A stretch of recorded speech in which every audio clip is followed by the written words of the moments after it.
Tá.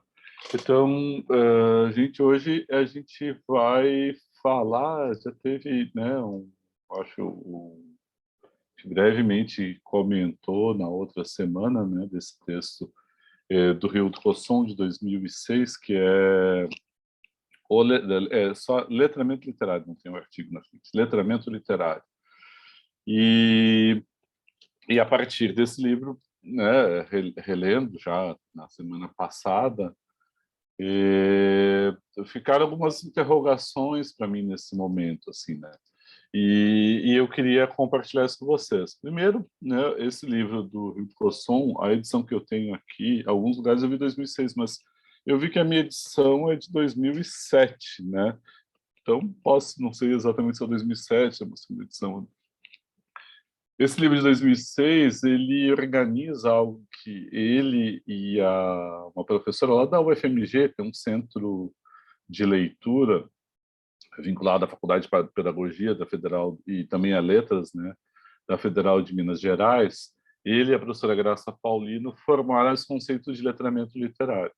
A partir de então, ele lançou um outro livro, que é Círculo de Leitores para Formação, e um mais recente, eu acho, há 2 anos, que é Paradigmas do Ensino de Literatura. Eu confesso que ainda acho melhor esse letramento literário, com umas ressalvas que posso fazer. O dos paradigmas do ensino de literatura ficou estranho porque ele deshistoriciza, ele define 6 paradigmas, 2 tradicionais e 4 de questionamentos. Então, o primeiro tradicional é gramatical, moral gramatical, estou tentando lembrar, isso eu não anotei. O segundo é História Nacional, o terceiro é de análise textual, mais New Criticism. Depois, que eu achei o capítulo eu achei desastroso esse capítulo, na verdade, que é o social identitário. Depois, formação do leitor, que é aquela ideia de promoção da leitura, é algo que lembra muito Daniel Pennac, aquela ideia de dar a ler o livro e a experiência da leitura que conta. E aí ele encerra com o paradigma do letramento literário, então parece uma espécie de ponto de culminância, que é o próprio paradigma que ele vai analisar. E aí tem um pouco eu acho, de confusão entre analisar paradigmas de ensino e, né, propor um paradigma. Mas não vem ao caso, gente. Eu só quero mostrar que é uma trajetória que ele vem seguindo. E o que é impressionante, vou começar daí, é a penetração. Isso é que eu comentei ano passado, eu tentei colocar no e-mail. A penetração da categoria formulada do letramento literário. Assim, tem o número de artigos que encontrei no Google Scholar de dissertações e teses, né, no IBICT, né, naquela biblioteca digital de dissertações e teses, que eu recomendo ser uma pesquisa, em que a categoria letramento literário é proposta, é enorme. E alguns já propõem, assim, de uma prática do letramento literário, não sei do que, uma prática de ensino no terceiro ano do ensino médio, assim por diante. Então, passou a ser uma categoria que ela está generalizada e, no entanto, me pareceu, às vezes, usos um tanto arbitrários, pouco reflexivos na definição da categoria. E é um pouco da reflexão da categoria que eu queria voltar. Não vou conseguir tudo o que deveria fazer hoje. Eu acho que esse é um ponto de partida. Fiquei muito contente na semana passada, né, no comentário que o Eduardo trouxe, que a categoria de letramento está sendo bem debatida em outras disciplinas, o que eu acho importante.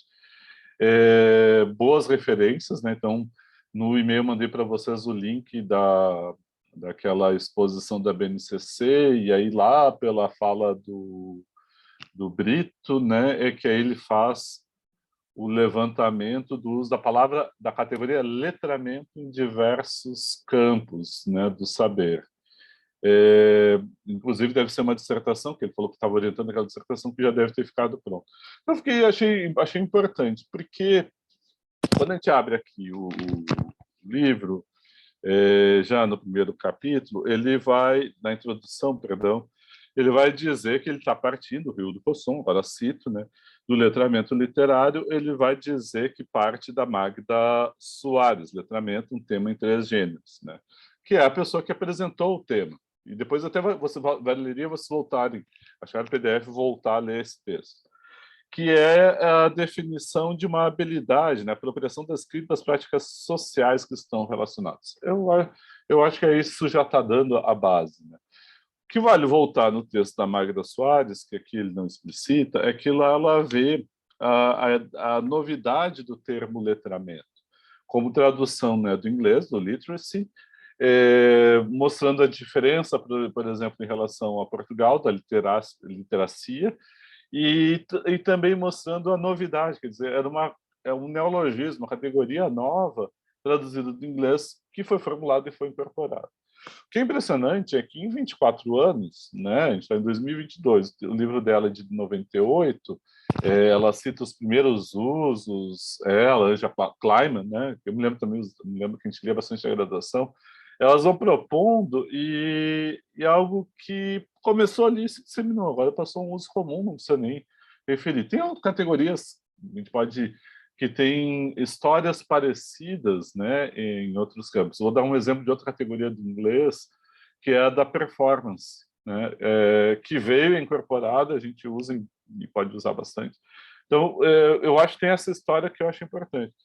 E aí tem uma distinção que é do letramento, né, do uso da escrita vinculada a uma prática social, e não importa qual seja a prática social, e aí tem uma distinção, quer dizer, analisar as práticas sociais ou pensar as qualidades, capacidades, ou algo que a gente vê muito nas preparações de ensino, as competências, né? A competência desenvolvida, e aí são dois caminhos diferentes, quer dizer, um é olhar a prática, observar, analisar como é que se realiza, e outro é propor que existe uma competência a ser desenvolvida dentro do sujeito. São questões diferentes. Quer dizer, em todo caso, ao fazer essa leitura, tem um caminho que é observar as práticas de letramento, observar essas relações, esse aprendizado de um saber articulado a um fazer na sociedade. E aí tem algo etnográfico, tem algo de análise mesmo, das situações em que se dá o uso da escrita. Eu acho isso importante marcar, porque é diferente de propor um projeto de educação formal ou informal que se proponha a um letramento. Então, eu acho que são situações diferentes. Quer dizer, uma coisa é observar, analisar e fazer quase uma etnografia, e do outro lado é propor uma intervenção, né? Então, são caminhos diferentes. Eles conversam, dialogam entre si, mas são caminhos diferentes. Dito isso, eu sei que isso é muito sumário, e aí tem, né, o próprio Eduardo tinha citado, não vou lembrar, um linguista que apresenta também a categoria de letramento, a quantidade de estudos, os novos estudos de letramento e os outros, é grande, e é uma categoria importante. Então é isso que eu não vou conseguir desenvolver aqui, eu vou só tocar nisso como algo importante para pensar e analisar a propriedade ou não dessa categoria de letramento literário. Desde a última vez que eu trabalhei essa categoria, e ela está no plano de ensino, e eu fiquei pensando, da semana passada para cá, se deveria estar no plano de ensino ou não. Fiquei fazendo uma autocrítica, né? Me questionando se esse livro teria que estar aqui ou não, do letramento literário ou não. E a minha conclusão é que sim, como um problema e como um sintoma, né?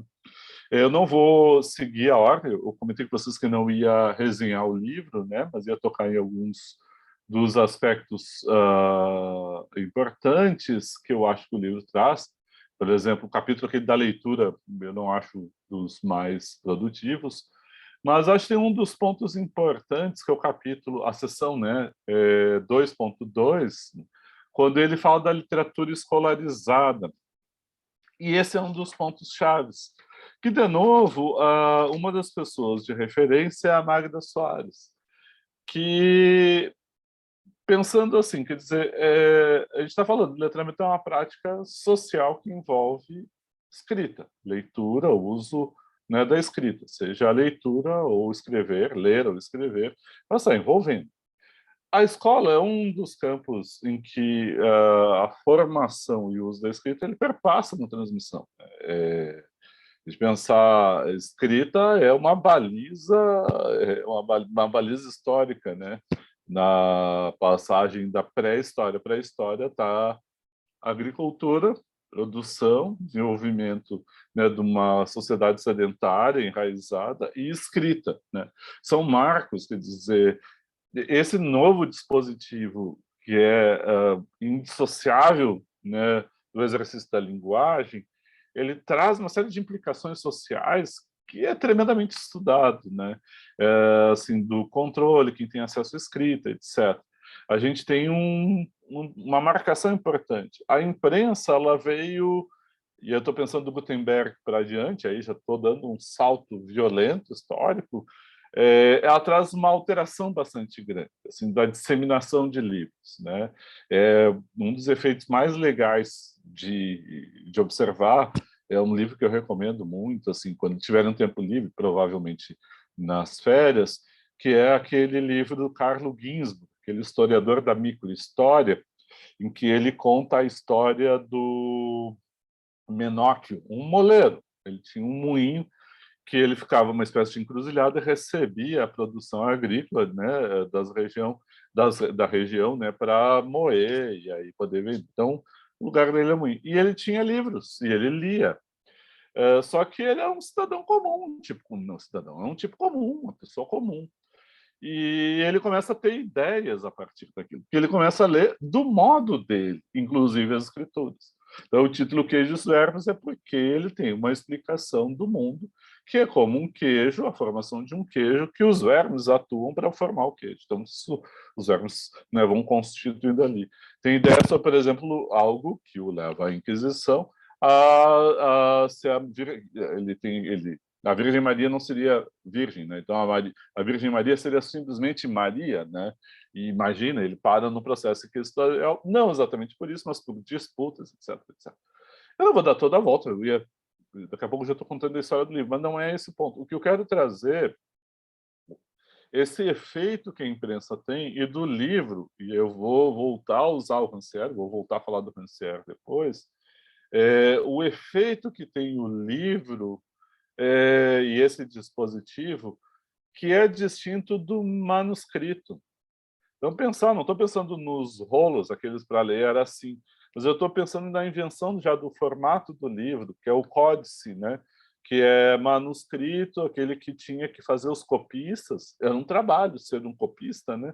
Copiava, montava, tinha aqueles reaproveitamentos, tinha as marginais, as notas, mas vejam como a circulação do texto, quando escrito, seja nos rolos, outros suportes, mas principalmente no códice, que é o principal medieval, ele é uma circulação muito restrita e logo muito elitizada. Quando vem a imprensa, se dissemina. Quando eu olho para o Menoch, que é esse exemplo que eu quero dar, ele não tem escola, no sentido, não tem exatamente uma notícia de como ele aprendeu a ler, porque isso chegou através, a história dele, através de processos da Inquisição. O que interessa destacar é que nesse movimento da imprensa vai disseminando, e depois com a ampliação dos recursos de impressão, do final do século XVIII, né, e aí depois no século XIX, então a coisa explode com os jornais, aí a imprensa jornalística, né, e as revistas e jornais, a gente tem uma explosão também de um sistema de formação de escola, desde o início até a formação universitária, para uma divulgação muito mais ampla. O nosso marco, assim, não é o único, mas eu vou pegar só como marco, né, como um ponto assim para dar uma fisionomia para isso, que é a Revolução Russa. A Revolução Russa. Esse é um marco também importantíssimo. Né? 1917 é um ano que valeria trazer. E, e opa. E aí valeria trazer também 17, né? Mas eu quero trazer, na verdade, a Revolução Francesa, 1789, como marco, né? E aí, principalmente, a ideia da escola universalizada, a educação como um direito a todos, quer dizer, a escola para todos, toda a formação, alfabetização e acesso à escrita para todos. Só para fazer uma questão do papel da escola, depois eu já vou chegar a voltar à literatura escolarizada, vou lembrar um índice importantíssimo que é similar, espantosamente é similar, no Brasil e na Itália nos anos de 1870. Né? Tem o famoso censo, primeiro censo brasileiro, em que se caracteriza que praticamente 70 era mais de 70% da população, um pouco mais, era analfabeta, não tinha domínio da letra, não lia e também não escrevia, né? Não tinha acesso à leitura. Tinham outras formas de lidar, mas não tinha a alfabetização. Isso provoca um impacto tremendo. É um índice similar à Itália antes da unificação. A Itália, o processo de alfabetização é principalmente depois da unificação, da universalização da escola.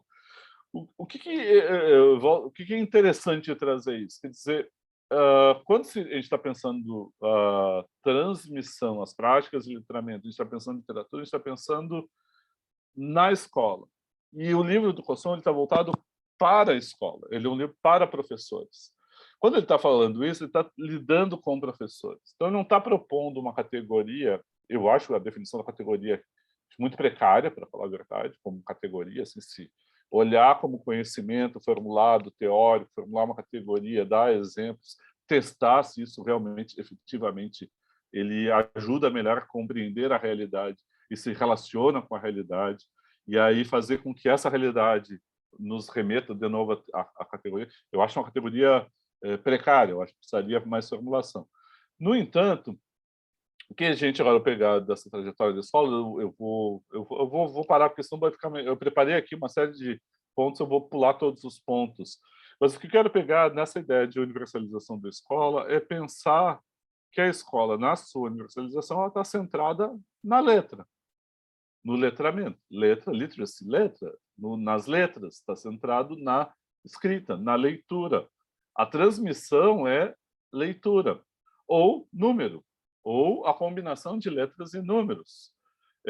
Mas o saber está centrado nesse tipo de transmissão. Tem efeitos que eu acho que ainda pouco, já tem bastante leitura, mas ainda é pouco, que é o registro da escrita vem e dá uma ideia de permanência. A gente vê, assim, trabalhando algumas coisas agora sobre escrita, preparar a aula, é sempre aquela justificativa, o conhecimento, quer dizer, se não houvesse a escrita, não haveria como compilar o cancioneiro medieval. Reparem que apesar de ser canção, foi compilado por escrito, isso a gente teve acesso hoje. Primeiro escrita, né, códices, etc., depois impresso, e aí chegou até nós. Tudo bem, hoje a gente pode ter um outro tipo de registro, eu consigo escutar o Noel Rosa cantando. Então, quer dizer, tem um registro formal, né? Formal mesmo, é uma forma material, fonográfico, em que a voz dele, a impostação e a canção que ele compõe, né, que é a associação de letra e música, a canção, me chega aos ouvidos hoje, eu consigo, né, compreender. Assim como consigo escutar o Manuel Bandeira declamando. Então, tem novos registros do conhecimento que são transmissão também. São formas de transmissão que merecem análise. Né? Fecha parênteses e volto para cá. Então, por que eu estou dando essa volta? Quer dizer, a questão é perguntar qual é o lugar que a literatura ocupa dentro da escola.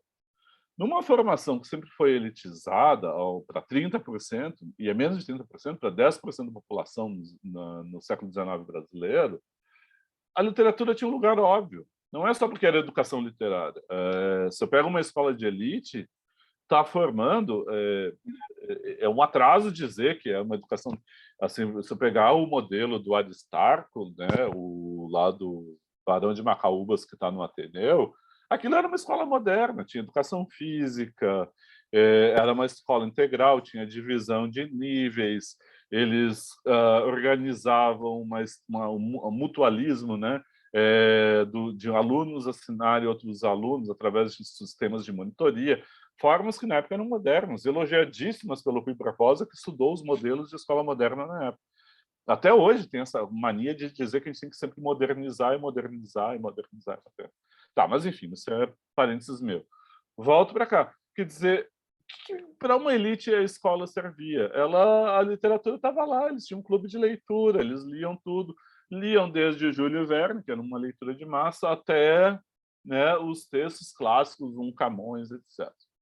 Mas a literatura ela servia como uma base para a escrita de qualidade, para um uso artificial da oralidade, que era da retórica religiosa, retórica política, retórica jurídica, no uso que literalmente a elite dominava o dispositivo da oralidade organizada. Assim, voltem à retórica, né? Nesse sentido, eu acho lá dos gregos, assim, sei lá, releu Fedro, tem também um debate escrito sobre a retórica, um sofista, leiam os sofistas não pelo ponto de vista platônico, tinha uma ideia de educação, de dominar esse dispositivo que é o discurso oral para uma inserção política e para persuadir o outro. Quer dizer, se aprende a falar naturalmente na circulação, naturalmente entre aspas, né? No grupo familiar, na convivência. Agora, se aprende o exercício da oralidade para a cidadania através de um trabalho com a fala. E esse trabalho é artificializado e a literatura estava ligada a isso. Literatura e política, literatura e uso, as belas letras eram marca de distinção e eles eram também instrumento de dominação.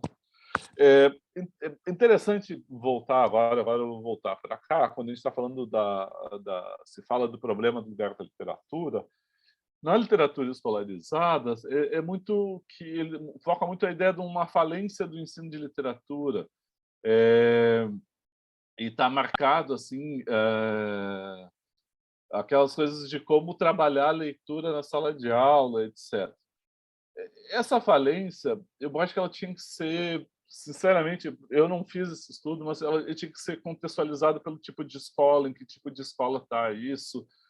Se a gente olhar aqui entre o nosso grupo aqui, né, nos relatos, a diferença de formação, enfim. Em todo caso, dentro da escola, a proposta de trazer o letramento é pensar um ensino de literatura, uma educação literária eficaz, que efetivamente forme um leitor e que não seja um discurso sobre literatura, mas que seja uma prática de leitura, quer dizer, a literatura não para educar moralmente, não escrever sobre a história da literatura, não falar de autor, obra, contexto apenas, mas a ideia de ler e de aprender a leitura pelo fazer, pelo próprio ler, pelo ato de ler. Então, assim, o que está se pensando aqui? Está se pensando numa escola que é para todos. E dentro dessa escola para todos, pensar uma literatura que seja para todos. Só que isso é um curto-circuito violentíssimo. Eu acho que a gente define um curto-circuito violento pela seguinte razão. Muito do que a gente falou, e eu vejo isso, por exemplo, na literatura brasileira B, que é o segundo semestre, agora que eu estou dando, em que assim, por exemplo, eu foco a aula na leitura da obra. Então, semana passada foi a leitura do livro Poesias do Bilar, Panóplias, Via Láctea, Sarças de Fogo. Que aí, assim, eles tinham a ideia de comprar mas eles muito chato. Eu vou direto, qual foi o impacto? Eles nunca tinham lido a poesia erótica do Bilac, que é bacana pra caramba, né? Beijo Eterno, Satânia, Abissos. Nossa, tem um lado fascinante. Bilac não vai continuar não sendo meu poeta ainda continuou Drummond, obviamente, mas é interessante, é fascinante. Mas o que interessa é que nessa formação que eles tiveram, pelo que deu para. Daí eu fiquei consultando para saber um pouco mais. Então, uma informação assim, ainda muito truncada que eu estou fazendo. Mas assim, qual é a tendência? É falar da literatura mais do que propriamente falar da literatura mais do que propriamente a leitura. E aí os exemplos entram ali. E que literatura é essa? São literatura canonizada, são as grandes obras. tem um livro que vocês vão ver, eu vou mandar no e-mail como recomendação, que é um livro da Marisa Lajolo, que é Literatura Ontem, Hoje, Amanhã, que tem uma história muito legal. A Marisa Lajolo se dedica muito ao estudo da literatura infantil juvenil, literatura pessoal. Escreve esse livro em 82 para aquela coleção O que é da Brasilense, o que é a literatura. E ela veio e publicou depois, no início dos anos 2000, e publicou recentemente, e reescreveu o livro. Eu estou trazendo isso, quer queiramos ou não, e aí eu sigo a Marisa Lajolo, eu vou dar exemplos absolutamente aleatórios. 50 Tons de Cinza é literatura, Harry Potter é literatura, Senhor dos Anéis é literatura, as fábulas, né, do Hans Christian Andersen são literatura, os Contos de Belas Artes são literatura, Macunaíma é literatura, Grande Sertão Veredas é literatura, enfim, Nelson Rodrigues é literatura, Paulo Coelho é literatura, e assim vai indo, né? Olavo Bilac é literatura, Vicente Carvalho é literatura, e assim vai indo. João do Rio é literatura, Graciliano Ramos é literatura, e assim vai indo. Chico Buarque é literatura, né? Caetano Veloso também é, assim como Noel Rosa, e assim vai indo. O que eu quero trazer com isso? Essas práticas sociais que envolvem a literatura, elas não são da escola. Essas práticas sociais que envolvem o uso da palavra assim considerada literária, elas são práticas sociais que existem fora da escola. Nossa, virou até um pouquinho, ficou uma modinha, né?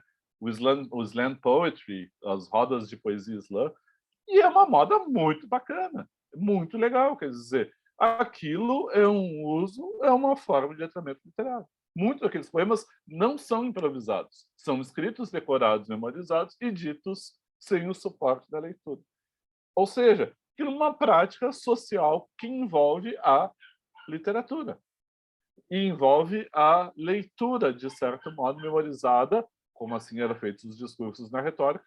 Primeiro, inventa, pensa o tema, faz a composição, põe na ordem, pensa o público, ajusta o discurso ao público, pensa figuras e memoriza para dizer. Então, assim, o discurso retórico ele vem da escrita e acaba na oralização artificial. Eu dei esse exemplo, mas assim, oficinas de criação literária, conto, crônica, romance, poesia, né? Público mais diverso, palestras sobre livro. A gente tem uma série de práticas, podcasts, né? Vídeos no YouTube, vídeos no Instagram que envolvem, são práticas sociais que envolvem a leitura literária, mesmo que não seja a literatura que a gente coloca. Então, o curto-circuito que eu acho que a escola tem é que a escola se generaliza, e infelizmente a gente está num período de um retrocesso violentíssimo, né, assim, de perda de alunos na escola pública. A gente tem, assim, em todo caso, uma escola que ela é para atender cada vez a um público maior, desde os anos 30 no Brasil, e aí depois vai ampliando, e realmente a ideia é que seja para todos, um direito de todos, só que, ao mesmo tempo, não se incorpora o saber que vem de todos, inclusive o saber literário. Então, assim, a literatura que vem é a literatura que tem uma feição de elite. E eu não estou questionando, assim, por exemplo, e jamais questionaria, né, o valor, por exemplo, de um poeta como Gonçalves Dias. Eu não vou nem falar do Machado de Assis. Mas, assim, eu jamais questionaria o valor do Simões. O Mário de Andrade, figura exponencial na literatura brasileira. Não estou discutindo a Semana de Arte Moderna, mas a figura exponencial, realmente exponencial. Assim, leio a correspondência dele, a capacidade de formação, de debate que tinha, enfim, né? Isso também não vem ao caso, mas o que eu quero voltar é que essas práticas estão marcadas. Então, o que incomoda nesse livro do Cosson é que ele é um livro indeciso. Ele é um livro que parece estar voltado para a escola, só que ele, ao mesmo tempo, quer formular uma categoria que é o letramento literário. Só que ele não consegue formular essa categoria de letramento literário, e a proposta dele para a escola é uma proposta. É uma boa proposta, tudo mais, mas é uma proposta. Não vejo assim. Agora, eu ponho uma interrogação da pertinência do adjetivo. realmente assim a prática social de uso, né, da escrita em diversos campos, acho que é disseminada e não precisaria, né, propriamente essa qualificação adjetiva que é do literário, né? Valeria pensar práticas de uso da escrita que envolvem a literatura, mas que não sejam propriamente, eu não sei se é pertinente como uma categoria própria do letramento literário, né? Dá uma dúvida bastante grande quanto a isso. Esse é o primeiro ponto. Depois eu queria discutir um pouco essa coisa da leitura estética que eu vi nos 3 livros dele, e é uma coisa assim que eu queria depois conversar com vocês. Mas assim, eu sei que eu fiz uma fala que foi mais discursiva, explosiva, agora muito retórica, e eu queria saber de vocês o que acham. Seja bem-vinda, Cristina. Obrigada, professora. Eu acho que eu estava com meu microfone ligado até, desculpa. Não, é que eu vi a tua mensagem, na verdade eu não ouvia, tá. mas estava ali. Tá bom, obrigada. Desculpe chegar agora, acabei de chegar de viagem. Sem problema nenhum. O que vocês acharam da leitura do letramento literário? Como é que tinham debatido isso?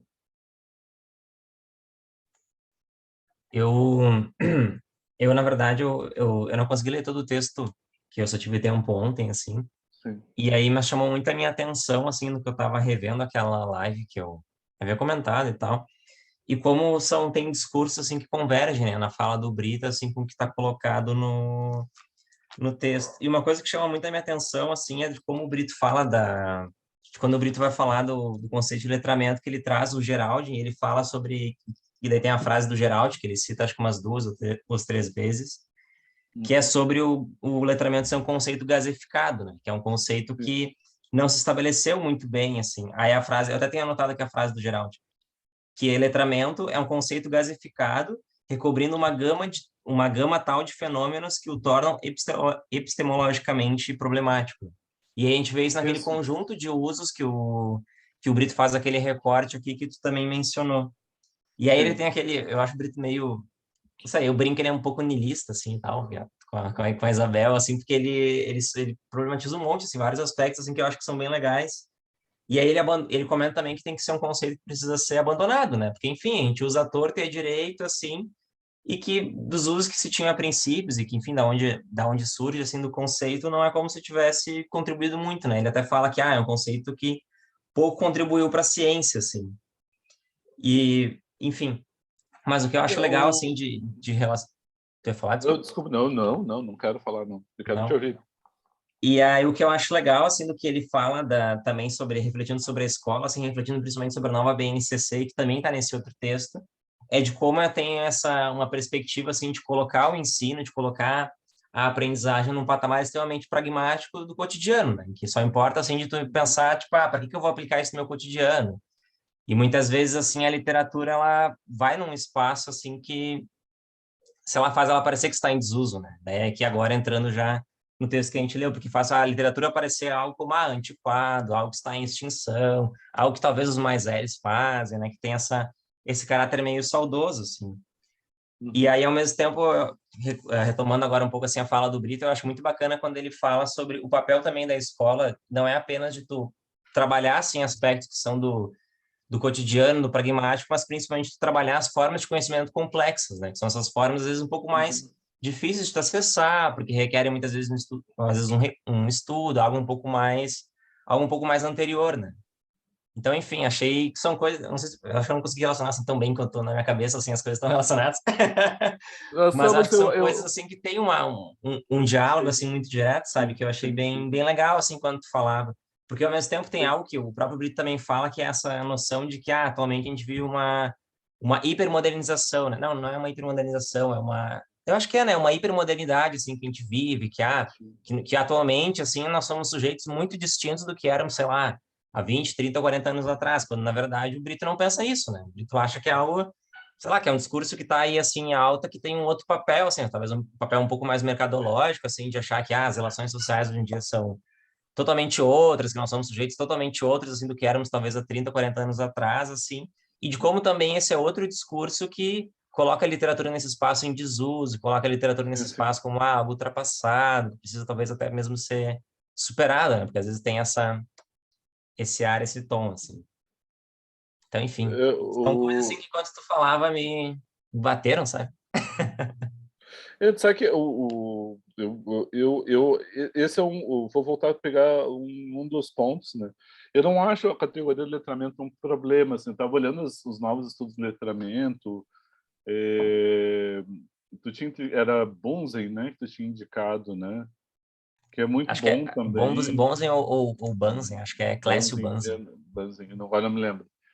E o da Magda Soares tem um uso que eu acho assim, o uso acadêmico mesmo, assim, de pesquisa, assim, de pensar práticas de letramento. Tem práticas sociais que envolvem a escrita, né? E a gente tem a disseminação. Então, dá para pensar por outros caminhos também, por exemplo, quando pensa através daquelas coisas da Camus e Foucault, que eu citei aqui, aquela coisa da profanação, ele fala de dispositivo, ele fala assim, quando tem um novo dispositivo, ele não é assim, não é só escrita, não é só imprensa, é uma rede que envolve diversas práticas.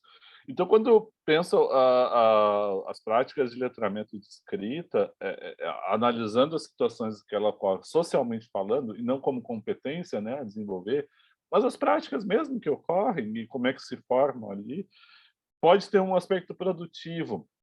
O que eu acho que fica falho dentro do texto do Cosson é que eu não vi essa definição. Né? O que, por exemplo, a coisa quando ele discute o cânone, é uma discussão similar à da Bajurra, da Michelle Petit, já de tantas outras vezes, que não está articulado a cânone propriamente dito, né?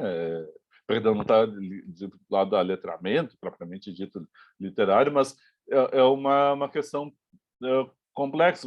Depois do texto da Teresa Colomera, ela falar da mudança da escola a partir dos anos de 1900, finais dos anos de 1940 e 1950, isso na Espanha, mas a gente pode pensar aqui na disseminação para pensar o ensino de literatura. Então, tem coisas que eu acho que são mais complexas assim, nessa pensar o letramento.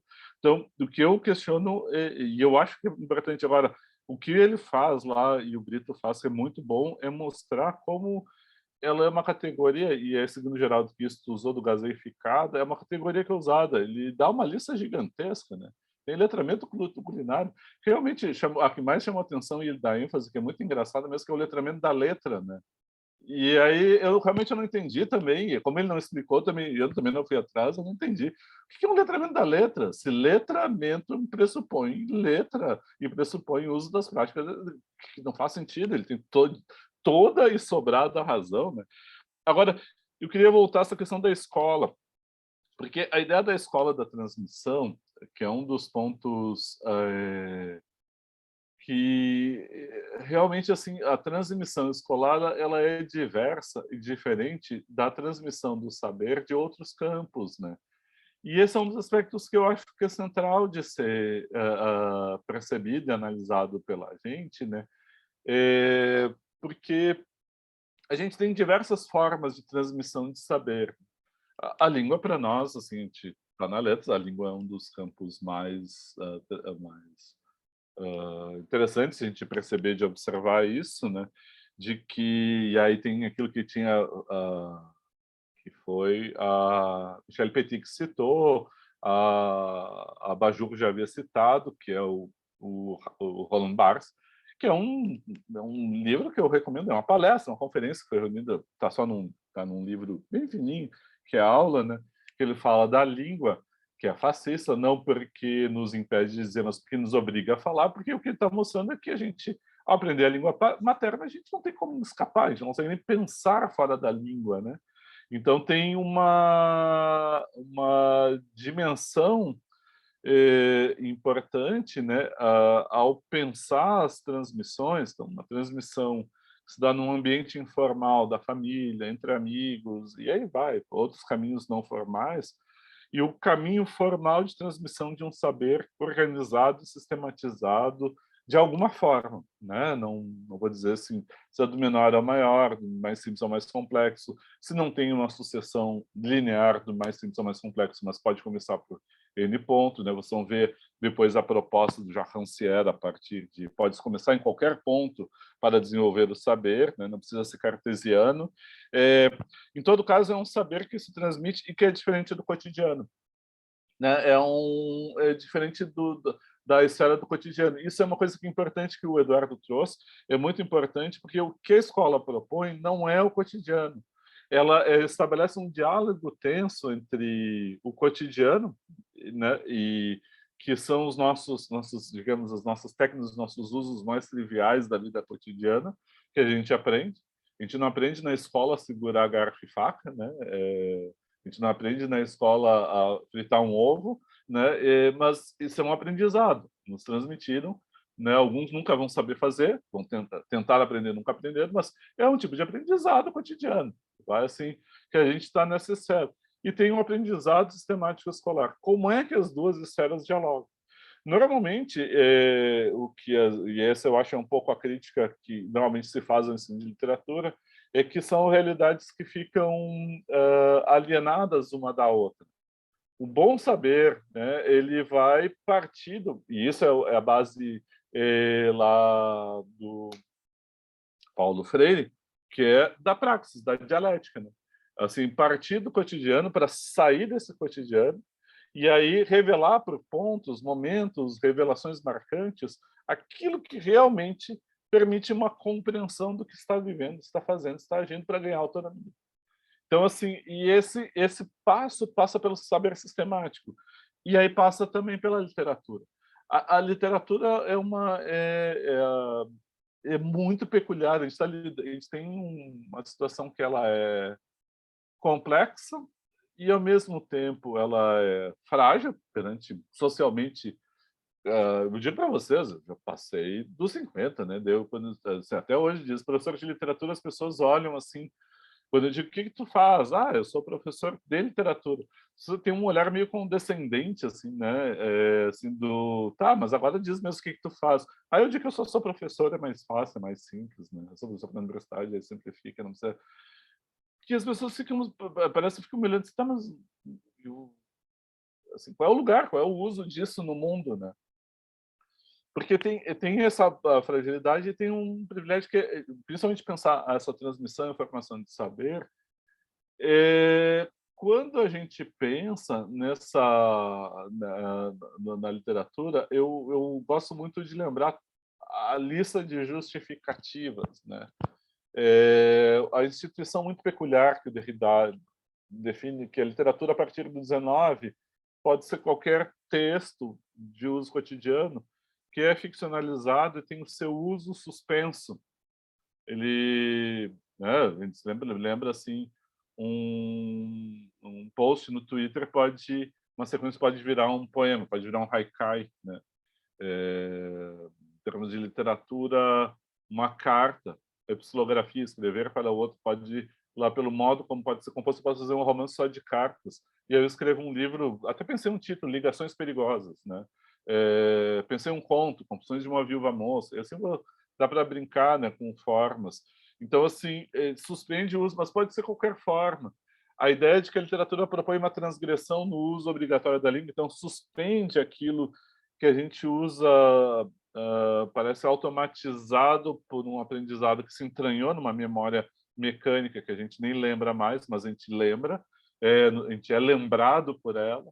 A pergunta da literatura para quê, que lugar ocupa, ou a literatura em perigo do Todorov, ou ensinar a arte da palavra do Juve, a alfabetização humanista do Steiner, o Cândido do direito à literatura, o Rancière, que fala a vinculação entre política e estética, fala da democracia. Então, a literatura tem algo que é de desestabilizar, né? E eu insisto, né? Depois eu quero, se for, ou hoje, outro dia, eu voltar um pouco dessa definição de estética que não é uma coisa assim tão horrorosa como faz parecer às vezes, né? Assim, definir estética uma coisa assim, que fica assim meio no sexo dos anjos, né? Em todo caso, tem uma série de tentativas de definir ou de justificar a necessidade da literatura no mundo, e ela continua existindo. O que interessa ver é o que lugar a literatura ocupa dentro da escola em termos de escolarização, em termos de repertório, em termos de diálogo cotidiano, em termos de problematização, em termos de ampliação da capacidade de ler, em termos de prática, de refletir sobre as práticas de uso da literatura. E aí é a concepção de educação que a gente vai ter, né? Por isso eu acho que o ponto de partida, no caso de uma educação de alguém que dialoga muito com a letra, com a palavra, que é do Paulo Freire, né? Que é educação e política. Educação e política estão indissociavelmente ligados, né? E aí a ideia tem que ser emancipatória, etc. E aí, muito da ligação do Paulo Freire, eu acho que ajuda a refinar um pouco essa categoria aqui. Mas eu acho interessante essa questão do cotidiano. Eu sempre recomendo. Vocês acham PDF em espanhol? Nunca vi isso traduzido para português. Que é o primeiro volume da Estética do Georg Lukács. É o volume 1 da Estética do Georg Lukács, né? Que é a obra do final da vida, né? Tem aquela ontologia do ser social, enfim, a última obra, no primeiro capítulo, ele vai discutir a relação de arte e ciência, no sentido de saber organizado, que pode ser filosofia, outros campos acadêmicos, a arte, ciência e cotidiano. E ele mostra que, na base, o homem existe no cotidiano, o homem inteiro existe, o ser humano inteiro existe no cotidiano, né? Não importa quem, a gente não consegue emergir, sair do cotidiano. O que a gente faz é ter uma capacidade de sublimação, de compreensão melhor do cotidiano, através das formas da arte e através das formas de conhecimento. Mas tem que ser sempre na perspectiva, ele é marxista, né? Perspectiva dialética, né? Assim como Paulo Freire propõe. Então, por isso, esse diálogo escola e cotidiano, eu acho que é crucial para não deixar uma escola que fique fechada sobre si mesma, né? Aí é um dispositivo de controle no pior sentido Foucaultiano, mas uma escola que seja porosa e dialogue com a realidade social, né? Compreenda que ela incorpora os dilemas, os conflitos, as tensões sociais, né? E essa base histórico-social eu não vejo dentro desse texto do Cosson, e vi muito fortemente, é a base, eu acho, da fala lá do Brito, né? Ele tem essa compreensão histórico-social. Enfim. Como assim, Eduardo? Eu vou te perguntar essa parte dos corpos. Ele começa falando, até no começo da Literatura e o Mundo, na seção da Tá. Literatura e o Mundo, até que ele começa falando desses corpos, assim, ele fala assim, ó, ele começa assim, abre aspas, gosto da ideia de que nosso corpo é a soma de vários outros corpos. Ao corpo físico somam-se um corpo-linguagem, um corpo-sentimento, um corpo imaginário, um corpo profissional e assim por diante. Então é essa frasezinha dele, assim, que eu não acho muito, muito legal essa ideia, assim, sabe? Porque eu tenho um entendimento um pouco mais, assim, de que a linguagem meio que cria e meio que organiza tudo, assim, sabe? Essas divisões, assim, que ele fez, eu achei meio Eu, solto, eu, assim, sabe? eu acho que ele tem uma tendência de frases de efeito, para falar a É, verdade. sim. Como essa coisa assim, que é no sentido metafórico. Porque, e aí eu vou aproveitar, por isso eu perguntei do corpo. Agora eu deixei ele. Porque, assim, uma das coisas que eu vejo desde, assim, nos documentos e que está na BNCC, né? Então, assim, os antigos, os PCNs, Parâmetros Nacionais Curriculares, depois tinha as OCNs, né? As Orientações Curriculares Nacionais, ele tinha um de literatura que era bem bom, inclusive.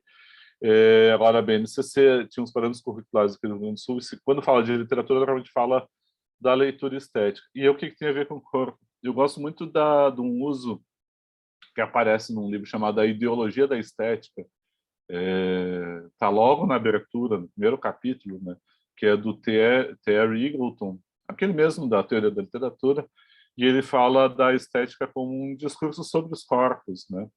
Depois, a Susan Buck-Morss aproveita isso quando vai estudar um texto do Walter Benjamin, que é a obra de arte na era da sua reprodutibilidade técnica, que é para pensar como, e aí a questão do Benjamin, as novas formas de reprodução, elas implicam uma nova relação com a arte e uma nova relação com o mundo. Exemplo, cinema. né? A câmera ela consegue reduzir o tempo de filmagem e a gente consegue fazer movimento em câmera lenta. Então, a gente consegue ver como é que as pessoas correm, como é que os cavalos correm, a gente consegue compreender. Pô, consegue ampliar o foco num detalhe. Então, a gente vê ampliado numa tela aquela cena famosa, como fugiu o nome do cineasta surrealista, aquele que é o corte no olho, o Buñuel. Não sei se vocês já viram isso. É uma cena que chega a provocar dor no corpo, que é uma lâmina passando num olho, e isso aquilo está ampliado na tela. Então vocês e claro, tem todo um jogo metafórico nisso. Então mudou a percepção. Reprodução, né? A Mona Lisa vai lá no Louvre, é um quadrinho pequeno com um monte de gente em volta tirando foto, fica lá longe, acessível, não mal consegue compreender e observar. Ela é cartão postal, ela já foi criada, recriada. Assim, é uma das pinturas mais conhecidas do mundo até hoje, um dos retratos, né, renascentistas mais conhecidos do mundo até hoje. Mas uma coisa é olhar a reprodução, outra coisa é olhar a pintura. As massas de pintura, né, de tinta, dando uma pintura do Van Gogh e olhar uma reprodução, por aí vai. Então mudou. O que aí a Buck Morris faz? Ela mostra como o discurso estético, o discurso do corpo, e que o Benjamin estudou na obra de arte, na era da sua reprodutibilidade técnica, está mostrando que a arte, né, a estésis é um campo mais amplo, né, é o estudo dessa questão da sensibilidade, mas como a arte ela está lidando com a nossa sensibilidade, a nossa percepção através do corpo do mundo, olhar, né, a escuta, na escultura o tato, né, muito fortemente, né? A gente não tem propriamente uma arte vinculada nem ao olfato, né, nem à gustação. A gente fala da arte culinária, mas aí tem, eu acho, uma espécie de expansão do termo, né, mas só do caso, assim, o exercício do sabor é um aprendizado, dos sabores, do olfato, a gente tem as relações, mas é uma relação do corpo no mundo.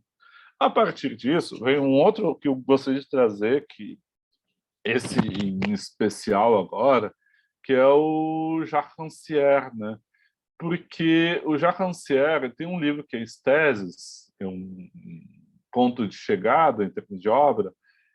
Tem um que é sobre o desentendimento, tem a políticas da escrita. Depois eu recomendo pelo menos um texto, né, para marcar, que ele vai falar de uma partilha do sensível. Em que sentido? Existe uma partilha de espaço, de tempo, de atividade, e nessa partilha do sensível se define aqueles que podem ser vistos, aqueles que podem ser ouvidos e aquilo que provoca inteligibilidade. Não, assim, realmente me provocou uma reação, quase uma reação física, né? Uma reação corporal, quando eu li o capítulo, né, desse livro, Paradigmas do Ensino Literário, o paradigma do sócio-identitário, quando ele separa conteúdo e forma, o Cosson, né, naquele paradigmas. Quando ele fala que tem cuidado para ser político e não ser panfletário. Eu acho que tem que ser panfletário. Panfleto é uma forma estética importante, né? Uma forma de marcar posição, de trazer. Agora eu estou fazendo só uma figura, uma força discursiva, uma frase de efeito. Na verdade, política e educação não tem como separar, não é uma questão de ser panfletário ou não, é uma questão que as coisas são articuladas. E na forma, porque literatura é forma, jamais tem uma análise possível só de conteúdo. Porque, assim, é forma, inclusive, na medida em que define quem é que vai protagonizar, quem é que vai aparecer na cena, quem é que vai falar e vai ter a sua fala considerada, quem é que vai provocar inteligibilidade em termos narrativos. Quer dizer, literatura não tem como ser pensado fora da dimensão estética. E aí volta a questão do corpo, quer dizer, uma coisa é o corpo que, e aí eu tenho estudado isso, muito é a base, por exemplo, para o funcionamento da interação com o mundo. Quando a gente fala da ouvir entre linhas, né, da leitura em voz alta e da leitura das cenas sociais de leitura compartilhada, a gente está pensando uma situação de interação de um grupo de pessoas corporalmente falando, alguém que vai falar e a gente vai escutar fisicamente, vai entender, vai acompanhar a prosódia, vai gesticular e vai dar um suporte ao discurso através do gesto, do olhar, e através da prosódia, algo que a escrita retira. Mas, em todo caso, ela está numa interação que ela é sensível. E aí é que eu volto agora, assim, a literatura ela tende a, principalmente a leitura silenciosa da página escrita, parece que a gente está lidando com pura imaginação, mas quando a gente está lidando com isso, e aí eu quero voltar como a questão das teses, que da leitura estética propriamente é uma leitura política, né? Não é uma leitura desencarnada. A gente está lendo um livro, e eu vou pegar o exemplo um exemplo de Jacques Rancière. Quando a gente pega o Vermelho e o Negro, a gente está lendo o livro de um filho de um madeireiro que vai ascender socialmente, né, e vai ficar entre a batina e a espada, mas é uma revista social, mas é qualquer um. É uma pessoa comum, é uma Madame Bovary, é uma Emma Bovary, é uma senhora que não trabalha, vive em casa, feição burguesa, e a gente ainda tem um passo adiante, quando a gente pega o Germinal e a gente vê os trabalhadores em greve, os trabalhadores na literatura. A gente pega um Curtiça, a gente pega um Bom Crioulo e assim por diante. Então, é estético. Isso é esteses, é dar a aparecer, é definir quais ações podem ser representadas e ser significativas, quem pode falar e ter a sua expressão. Então, isso é do domínio estético, né? Então, assim, apreender todas essas dimensões, que vai desde a construção da frase, até a configuração de uma personagem, da sua ação, da sua reflexão, pensamento, sua fala, etc. Isso é da dimensão e da ordem estética da relação.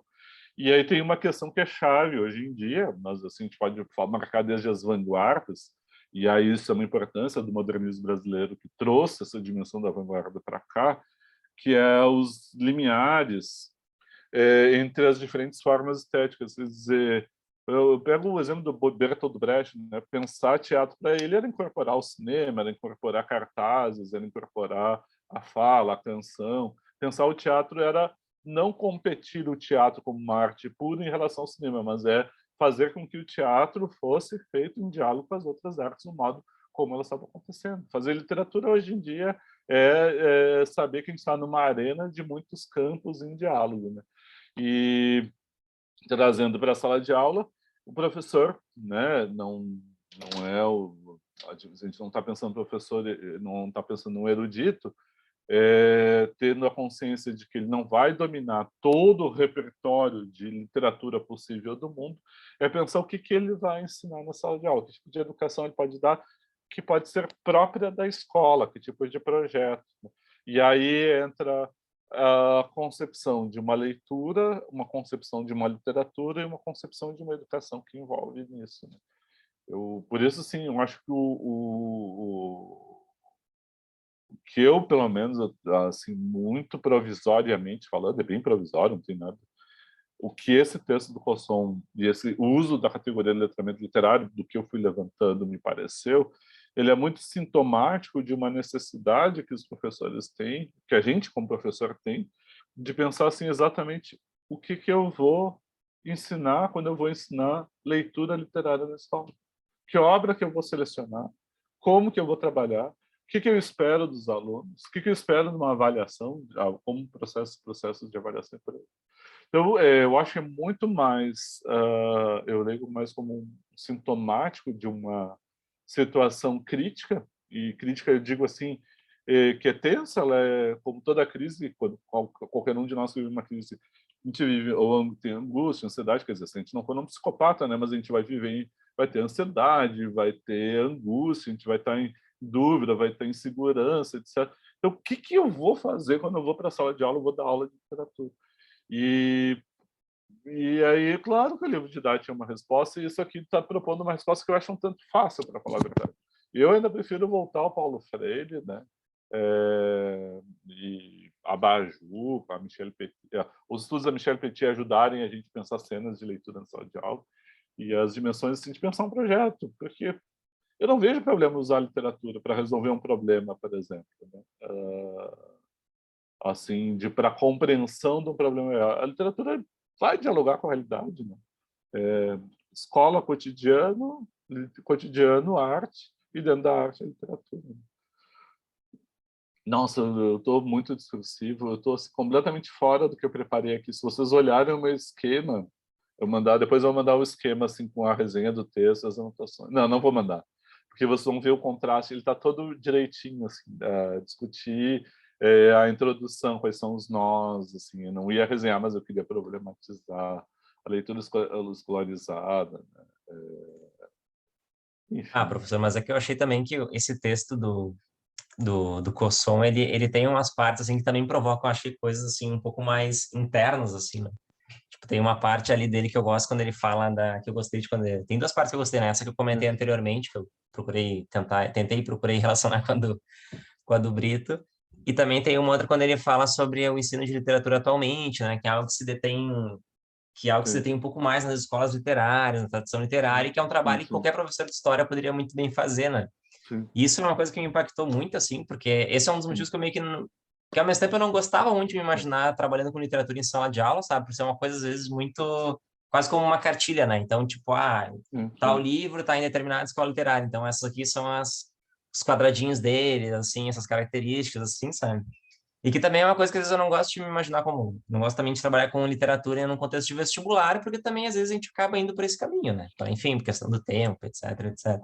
Então, essa é uma Sim. coisa que quando eu li, assim, provocou esses sentimentos internos, assim, do tipo, por que que eu me imagino de tal modo como professor e não como outro modo de ser professor, sabe? Então, acho que tem algumas partes, assim, nesse texto, assim, que dão uma inquietada Sim, e, ao mesmo sim, tempo, também sim. do que tu havia também comentado para a O, aula de hoje, da própria live, né? Que, enfim, já dialoga com várias questões atuais, pertinentes e problemáticas, né? Então, acho que é um pouco difícil, sim, se eu, deter um pouco mais pragmático, né? sabe que eu acho, lembrar, né? Eu gosto do texto, né? Eu acho que não deu impressão ao contrário. Eu acho um texto importante, porque porque tem a sensibilidade de tocar num ponto crítico, né? E aí tu tocou nesse ponto, assim, que é que eu sinto falta um pouco de pesquisas empíricas, assim, mais detalhadas quanto a isso, né? Pesquisas mesmo de ir na sala de aula, nas escolas, ver entre o que está e o que está, a realidade que está fazendo. Porque a ideia desse ensino de literatura está como está posto, né, na escola, e aí a gente tem as escolas literárias, né, ou estilos de época, a gente tem o autor que se insere dentro de uma escola, as características desse estilo que aparecem numa obra exemplar do autor, e aí tem todo um movimento, né, já pré-definido, que estão dentro dos livros, muitas vezes dentro dos livros didáticos, né? A gente vai pegar uma organização de um livro didático e ele tem uma organização que ela é dada por aí. Isso quer dizer, é, quase assim tem uma tarefa similar a pensar um projeto de ensino de literatura, pensar o material didático que vai ser usado e o diálogo com o que existe. Agora, essa tendência ela é muito viva, assim, do que eu tenho acompanhado dando aula normalmente eu tenho dado aula no segundo semestre, e pego justamente um dos momentos mais consagrados, né, assim, que é aquele final do 19, início do 20, para esse modelo tradicional de literatura, né? É muito diferente, por exemplo, da brasileira D, né, que é a contemporânea, porque aí já tem abertura para uma literatura mais próxima e desorganiza um pouco esses modelos de escola literária. O final do 19 já desorganiza, mas a tendência do material e aí eu vejo os alunos respondendo e perguntando muitas vezes, tentando compreender o Machado dentro de um quadro de realismo. Eu não vou fazer aquelas coisas de uma pergunta assim, o que é realismo para vocês agora? Porque eu acho sacanagem essa pergunta de improviso, né? Se eu tivesse perguntado semana passada, dê uma olhada o que vocês compreendem por realismo, vamos debater o realismo aqui como um problema, né? Até a gente pode fazer isso, a gente pode, sei lá, substituir o texto da Polomer e discutir um pouco esse modelo, né? Pegar um capítulo tradicional sobre realismo de livro didático, procurar resumo, falas de cursinho que tem no YouTube, né? Tem muito, né? E olhar dentro do Machado e ver como é que está sendo apresentado. Pode fazer isso. Ou essa, uma outra aula, enfim. Mas, em todo caso, tem uma espécie de permanência inercial desse modelo, né? Esse modelo que é esquemático, né? Que é o modelo que quando eu comecei a dar aula, aí era ensino médio, já era segundo grau ainda. Eu acho que era segundo grau, nem me lembro mais. Mas, assim, era o primeiro ano do equivalente hoje ao ensino médio, depois do segundo ano. E depois ia ao supletivo e tinha que dar, era isso. Aquelas coisas assim, a gente é peão, né? Vai lá e diz, tu tem que dar tal coisa. E aí, modelo, e seguir o modelo. E era esse modelo esquemático, que é trifácil de montar. Assim, como é que é a economia do segundo império, como é que é a sociedade, como é que é a cultura, como é que é a literatura, quais são as obras que aparecem e como é que se define essas obras dentro do estilo de arte, né? Então, o realismo, que é o realismo, né? Assim, claro, pode estudar e dar uma categoria um pouco mais refinada, conseguir mostrar mais analiticamente dentro do texto, outros vão ser mais genéricos, mas é uma forma muito arrumadinha, né? Muito simples de escolarização da literatura dentro do enquadramento e que, de certo modo, emoldura os sentidos possíveis do texto literário, quando o texto ele é lido fora de aula e trazido para a sala de aula. Então, isso que o Cosson está trazendo aqui é algo que a gente vê ainda ecoando hoje em dia, né? E aí vem a pergunta, a gente vem se perguntando isso, assim, mas, primeiro, socialmente, a justificativa da literatura, que lugar ela ocupa, eu acho que, antes de justificar, é interessante ver que lugar ela está ocupando hoje no mundo. Acho que as redes sociais, no sentido, eles podem ser um campo de pesquisa para compreender um pouco assim como é que as pessoas estão respondendo para além da escola. Aquela literatura que é mais escolarizada, essa literatura que é tipo a do vestíbulo, né, do vestibular, assim, desse hall de entrada para a universidade, a pessoa tem que tirar as sandálias, a poeira dos pés e responder uma prova de literatura, e aí pode entrar na universidade, e tem que acertar as questões, né, em princípio. E que literatura é essa que é pedida ali? Não sei se vocês repararam, eu acho que tem uma coisa interessante, desde que eu entrei para cá, das leituras obrigatórias da universidade, que ela vem se abrindo a um leque bastante diversificado, né? Primeiro passou aquela coisa de incorporar outras formas, então incorpora a canção, incorpora a tradução, incorpora, né, autores vivos, autores recentes, uma diversidade de gênero, uma diversidade de expressão de voz, mas ainda continua sendo obrigatório, o modelo de prova está lá. Mas o esforço foi do grupo que montou isso, e eu acho admirável, de uma ampliação pensando um leque mais amplo de leitura que possa balizar para a escola uma concepção de leitura literária que não fique restrita a um cânone fechado, né? Assim, incorporar a Marcela Rubens Paiva com Feliz Ano Novo, né? Feliz Ano Velho, perdão. Feliz Ano Novo é o conto do Rubem Fonseca, o livro Conto do Rubem Fonseca. Incorporar o Quarto de Despejo, isso vai por diante. Incorporar Maria Firmina. Então, tem uma ideia de ampliação de diálogo que eu acho bastante rico. Agora, continua sendo vestibular, que eu quero dizer, a pergunta é, por que a escola, quando fala de literatura, tende a seguir esse modelo, né?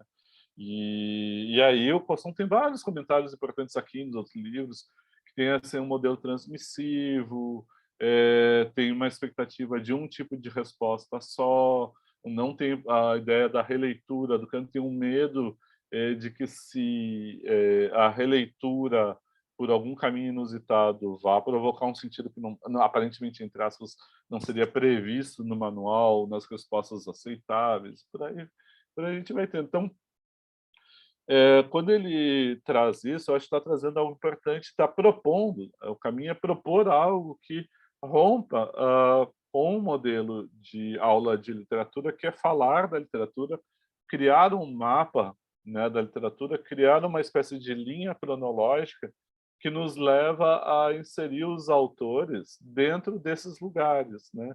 A gente vai inserindo por gerações, escolas, como é que eles geralmente vai inserindo. Esse mapa organizador da história ele é interessante. Agora, o que e esse é outro ponto, né? Eu acho que talvez que é dialogar não só daí, acrescentando das concepções, a concepção de história que a gente tem, né? Porque eu acho que é importante, né? Porque, assim, quando eu olho assim, não, deixar de ensinar história da literatura na escola, chega a me dar assim, da vontade de botar um dedo na boca e expurgar, né? Fazer uma catarse, no sentido bem literal, assim, de purgação, a partir de porque não é história literária que está sendo ensinada na escola, vamos combinar, né? É uma cronologia, aquilo não é história, né? Assim, história em que a gente vai compreender na sua complexidade mesmo, metodologia de história, que a gente está debatendo. Não é história, né? Ah, assim, é uma história no máximo, assim, parou nos anos ali de 1870, do Instituto Histórico e Geográfico Nacional Brasileiro, que falava a história dos grandes heróis, feitos grandes figuras, mas se pensar numa compreensão da história, né, eu vou pegar uma definição do Benjamin, que é da história literária, que ele pega a ideia do órgão, literatura, a obra literária é uma espécie de instrumento para a compreensão da história, né? A obra para compreender a obra do autor, a obra do autor para compreender uma época nas suas contradições. Esse modelo de história literária, para mim, é ler, né, Baudelaire, um lírico no auge do capitalismo, do Benjamin. Aqui não é um modelo de história literária, né?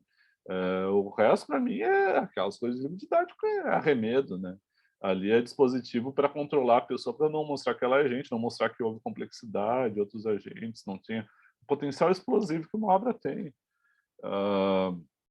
Assim, e tem potencial explosivo, todas as obras têm, é só o jeito eu acho, de incorporar a leitura, né? Então, por isso, esse debate, né, do modelo que é usado, quando começa a falar assim, eu sou contra a história da literatura, você fala, gente, isso não é história da literatura. Vamos parar. Primeiro, vamos definir a história da literatura. Então, o problema é o modo como você está estudando a concepção de história que ali perpassa através de uma prática, né? Então, o que aquela prática revela de concepção de história? Assim como o que revela naquela prática a concepção de literatura, ídica, etc, etc. Então, assim, pensar, por exemplo, um projeto, né, de educação literária que possam pensar, tendo um tema definidor, qual gênero discursivo que possam trabalhar, como é. Não é negar a história literária, é incorporar uma noção de história dentro de uma situação, né, completamente diferente. Enfim, eu teria que expandir aqui, mas, assim, o ponto de vista dos vencedores, dos vencidos, quem é que é incorporado, enfim.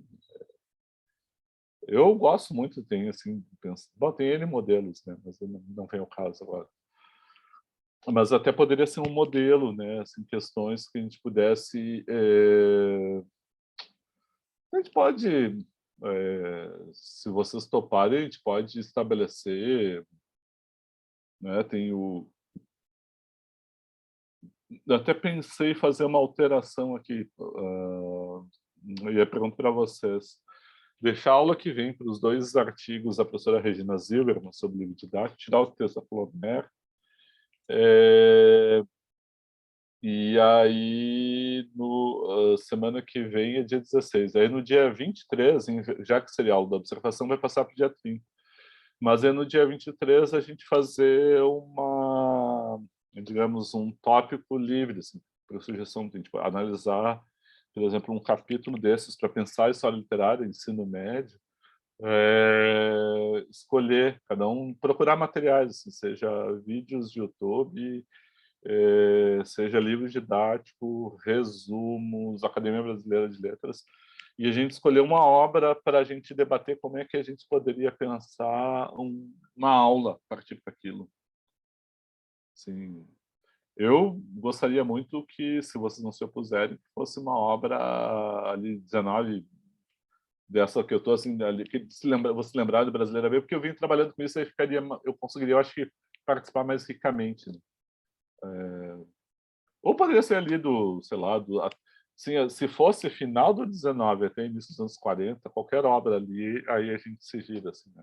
Sei lá, Pagu, né? Que agora teve a Cristina pode falar, né? No Letras na Rede, né? Teve uma apresentação da Pagu, né? E parque industrial, né?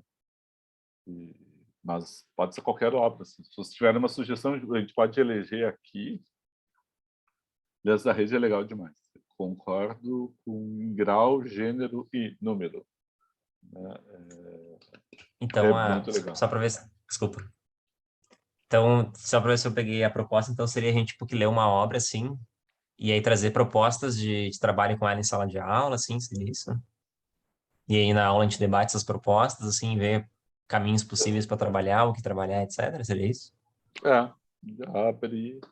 Se é possível trabalhar uma obra dessas que aparentemente dessas de história da literatura, para pensar a história da literatura, estilo de época, que trabalhar, é possível trabalhar, que tipo de atualidade ela pode ter para nós, ela pode se inserir num projeto de educação, né? Eu pensei em uma obra porque daí uma obra que tem uma certa brevidade, que todo mundo possa ler, né, para aquele momento e não seja uma sobrecarga para vocês nesse momento, né? Para o Industrial é um romance curto, um romance de rápida leitura, é fácil achar o PDF, né? Está disponível para todo mundo. E tem algo de provavelmente novidade para uma parte da turma, né? Que talvez nunca tenha lido Pagu, né? E aí tem ali vai ter pouca coisa. Um dos materiais que vai ter vai ser o vídeo de Letras da Rede, né? Mas pode ser outra coisa, assim, tipo uma das leituras obrigatórias, né? Lá tem Papéis Avulsos. A gente pega Papéis Avulsos, vocês já leram, né? Então a gente retoma ali.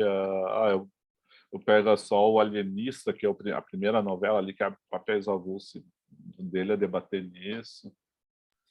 Assim, diga, Cristine. A gente estava pensando justamente nisso quando a gente começou essa nova série do Letras na Rede, que é Conexões Literárias, né? A gente estava pensando justamente em trazer uma nova visão sobre a história da literatura, né? Com várias obras que não são muito debatidas, não são muito aprendidas, né, pelo público em geral. E a gente foi construindo aos poucos esse caminho, que também não é muito fácil da gente discutir isso, né? Não. Então, basicamente, foi esse o objetivo também, ver como podemos trazer para o pessoal assim, um novo olhar, uma história contrapelo, né, da literatura. Mais ou menos isso. Bem legal, bem legal. O que a gente tem, foi alguém que botou no grupo nosso lá, agora tá falando, a Cristina foi falando, já foi me fervilhando ideias aqui, né? Uma delas, eu lembrei que alguém botou no grupo aquele site que foi feito no IEB, né, no Instituto de Estudos Brasileiros, que eles têm os acervos lá dos modernistas de São Paulo. E eu vi que lá tem os periódicos, né? Então, por exemplo, tem lá a Claxon, tem a revista de antropofagia, né? Não sei se vocês já leram a revista. A gente podia ler um dos volumes da revista. Você pegar um volume ali, o volume 1, o volume 2, o volume 3. A gente cada um vai lendo os volumes ali, depois a gente debate. Como é que usaria uma revista, né? Como para dar uma aula, para pensar dentro de uma aula. Porque, assim, vai aparecer nomes que a gente não conhece. Vocês, eu não conheço. Talvez eu conheça mais nomes do que vocês, mas eu não vou conhecer todos os nomes lá dos participantes, né, da revista. E a gente aí lê a revista junto, e inclusive pensa esse modelo da revista para pensar uma espécie de circulação em termos de suporte da literatura, né? Que ele tem uma questão de intervenção, de vanguarda, e pegar algo que é bem candente agora do período, né? Que acham, pode ser? E pegar, abrir a revista de antropofagia. Alguém sabe, tem o site aí na mão? A gente já põe o... Daí a gente lê o primeiro volume da revista de antropofagia para pensar o que a gente pode fazer ali, termos... que projeto pode surgir dali. Depois eu vou refinar um pouco a pergunta, né? Mas, assim, que projeto de educação literária pode sair da revista número 1 de antropofagia? Eu não sei se já está no número 1, número 2, na revista Antropofagia, mas não sei se já está na 1, mas ali você vai encontrar, por exemplo, Augusto Maier. Todo mundo conhece Augusto Maier? Essa é uma pergunta bem aleatória. Né? Sim, acho que sim, né? Eu conheço Eu não sei, pessoal. Porque ele foi poeta, crítico, depois ele se radicou no Rio. O acervo dele está na Fundação Casa de Rui Barbosa. Quer dizer, se ainda a Casa de Rui Barbosa conseguiu sobreviver, porque é uma instituição federal, né? E é nesse mundo as instituições que envolvem qualquer questão de educação, cultura, a sobrevivência é precária hoje em dia. Mas o acervo dele está lá. E ele foi um dos grandes críticos da literatura brasileira, bom poeta, depois memorialista, e se radicou, assim, ele foi do Instituto do Livro, né, brasileiro, e ele foi um modernista também, né, tem os poemas de Bilu. Você encontrar eles publicando ali, tem publicação do Mário, publicação do Oso, publicação do Drummond, tem o Raul Bopp. Eu ia dizer que é mais fácil a gente conhecer a obra crítica do que a obra poética. Eu, por exemplo, não conheço a obra poética dele. Esse ensinar literatura por revistas, agora eu já estou me lembrando, tive que fazer uma vez, e lá vai pedrada, assim, um texto sobre Hernani Fornari, que era um poeta aqui do Rio Grande do Sul, modernista, né? Escreveu um livro que é O Trem da Serra, que era um trem que saía de Porto Alegre até a Serra, ali, região de Caxias. E a cada estação ele aparentemente ia escrevendo um poema. Então, por isso a ideia do Trem da Serra, tinha um diálogo de modernidade, toda aquela. E eu fui ler as coisas dele. Claro, bonitinho. Tem a revista do Globo, era vinculado aqui, uma editora aqui de Porto Alegre, que importantíssima nos anos 30. Né? E ali tinha um monte, eles têm um volume que eles fizeram umas 30 paródias, diferentes poetas, e o Augusto Maia entre eles, paródias de sonetos, debochando com a forma do soneto, né? Brincando com a forma do soneto, parodiando a forma do soneto, bem legal. E eu nunca tinha visto isso, assim, foi lendo a revista que ele descobre, dei boas risadas lendo e aprendi muito, né? Então, assim, é um caminho, assim, um caminho interessante, né? Pode ser? Então, eu vou então rearranjar o cronograma e... já botou aqui, Rafaela. Agora que eu vi, é que eu estava distraído. Daí é o site da USP, né? Aí tem vários, tem todos os anos. Todos os anos não. Tem 16 volumes. Daí dá para olhar ali embaixo. Daí vai olhando desde o primeiro e a pessoa escolhe o que quiser comentar e apresenta. Obrigado, Joia. Já salvei aqui para mim. Já salvei. Eu achei muito bacana isso. É que tem esse aqui está no Mindling e tem o outro que é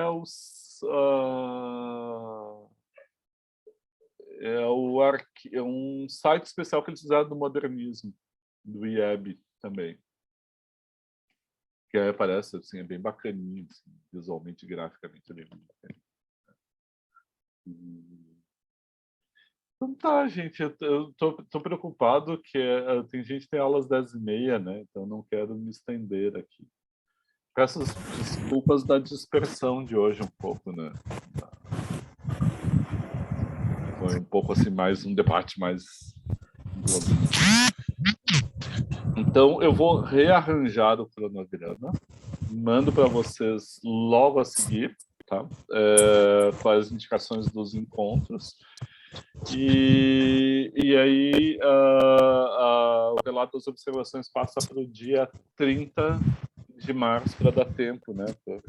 Em função da entrada na escola, as observações passam para lá, tá? Diga, Marcelo, antes de a gente encerrar, diga lá. Não sei se é melhor depois da gravação agora, mas é justamente isso que eu queria ver com o senhor. Daí não sei, já fica já para o pessoal que se encaminha, né? Tá, então eu vou interromper a gravação. Quem quiser conversar, a gente fica mais um pouco aqui. Tá? Tá bem. Então, a próxima aula vai ser sobre os textos didáticos dos artigos da professora Regina. Eu já mando as indicações direitinho logo a seguir, tá bom?